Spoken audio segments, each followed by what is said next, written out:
మీరు కృషి గారు, ఇప్పుడు మీరు ఈ మధ్య కొన్ని అంటే ఒక సినిమా నుంచి ఎగ్జిట్ అయ్యి ఈ సినిమాలోకి వచ్చి ఈ సినిమా కంప్లీట్ చేసి ఇప్పుడు రిలీజ్కి దగ్గరికి వస్తున్నారు మీరు.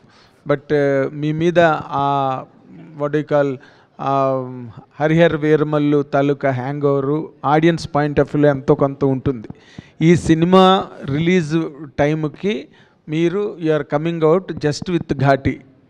దీన్ని ఎలాగ మీరు మేనేజ్ చేసుకుని బ్యాలెన్స్ చేసుకుని చేశారు సార్? ఇది ప్రశ్న అర్థం కాలేదు. ఇప్పుడు మీరు హరిహర వీరమల్లు సినిమా అనే దాని నుంచి ఎగ్జిట్ అయ్యి ఈ సినిమాలోకి వచ్చారు మీరు. సో మిమ్మల్ని ఎంతసేపు హరిహర వీరమల్లు డైరెక్టర్గానే ఆడియన్స్ పాయింట్ ఆఫ్ వ్యూలో ఉన్నారు, though somebody has else directed it. ఇప్పుడు ఘాటీతో మీరు ముందుకు వెళ్తున్నారు.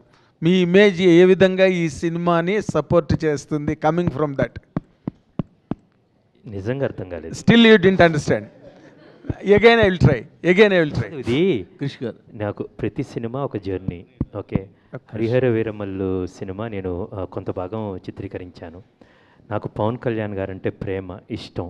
ఏం రత్నం గారంటే అమితమైన గౌరవం. చిన్నప్పుడే సూర్య మూవీస్లో ఆయన పోస్టర్ చూసి పనిచేయాలనుకున్నాను. బేసిక్గా ఆయనతో ఇన్స్పైర్ అయిన వాళ్ళం.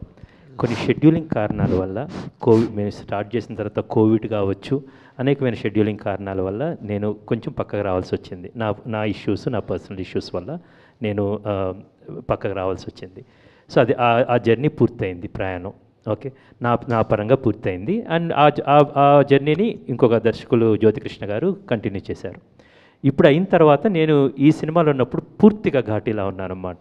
బేసికల్గా ఎంత ఫోకస్డ్గా ఉన్నానంటే అంత ఫోకస్డ్గా ఉన్నాను. ఓకే, నేను గమ్యం నుంచి ఘాటీ దాకా ప్రతి సినిమాని, ప్రతి రోజుని, you believe it or not, మనం చాలాసార్లు మాట్లాడుకున్నాం, ఆ రోజే నేను అంత చాలా ఫోకస్డ్గా ఉంటాను యాక్చువల్గా. Right now I'm completely excited about ఘాటీ. September 5వ తారీఖు మీరు దాన్ని చూడబోతున్నారు. నేను నిన్న నైట్, ఈరోజు మార్నింగ్ చెన్నై నుంచి వచ్చాను. నిన్న నైట్ తమిళ్ ఫుల్ కాపీ చూసామన్నమాట. దెన్ అగైన్ సార్ రాగానే సారీ చెప్పాను, సార్ తమిళ్లో ఆయనే డబ్ చెప్పారు, తెలుగులో ఏం డబ్ చెప్పారు. So I told I'm just enjoying that actually. And ఒక కథ నేను చెప్పాను కదా, పేలటానికి సిద్ధంగా ఉన్న కథని, అది ఆ అగ్నిపర్వతం రెడీగా ఉంది, ఇప్పుడు తీసుకొచ్చాం, దాన్ని ఆడియన్స్కి ఇవ్వబోతున్నాను. సో అట్ దిస్ మూమెంట్ నేను చాలా ఎక్సైటెడ్గా ఆడియన్స్కి ఈ సినిమాని అందివ్వడానికి రెడీగా ఉన్నాను. All the very best.